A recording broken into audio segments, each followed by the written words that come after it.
அதிகமாக பெஞ்சிருக்கு. அதே மாதிரி தேனி மாவட்டம்,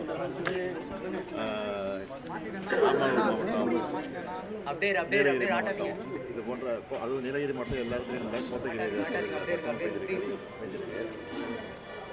தேனி, தென்காசி, ராமநாதபுரம் கொஞ்சம் அதிகமாக பெஞ்சிருக்கு.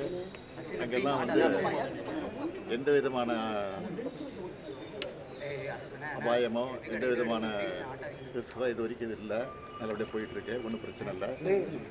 21-22 தான்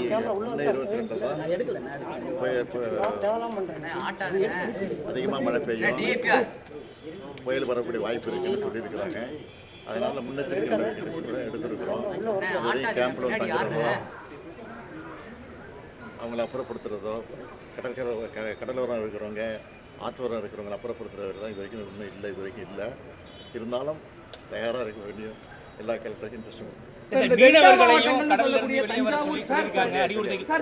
தஞ்சாவூர், திருவாரூர், நாகப்பட்டினம் டெல்டா மாவட்டங்களில் தொடர்ந்து விட்டு பெய்யக்கூடிய கனமழையால பயிர்கள் பெருமளவு சேதமடைஞ்சிருக்கு சார். அது யார் சொல்றா? எதிர்கட்சி தலைவர் சொல்லிட்டு இருக்காரு.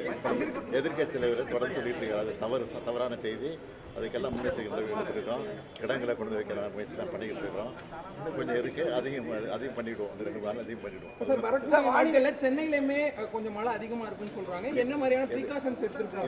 இது இப்போ இல்லை, ஏறக்குறைய 2-3 மாத காலமாகவே இதற்கான முன்னெச்சரிக்கை நடவடிக்கை எடுத்திருக்கிறோம், தொடர்ந்து எடுத்துக்கிட்டு இருக்கிறோம். எந்த விதமான பெரிய மழை வந்தாலும் அதை சமாளிப்பதற்கு இந்த அரசு தயாராக இருக்கு. வானிலை ஆய்வு மையம் கோஆபரேஷன் எப்படி சார்? மழையை சமாளிக்க சென்னை சார். மைக் கிட்ட thank you sir. Thank you so much. Happy Deepavali sir. Deepavali.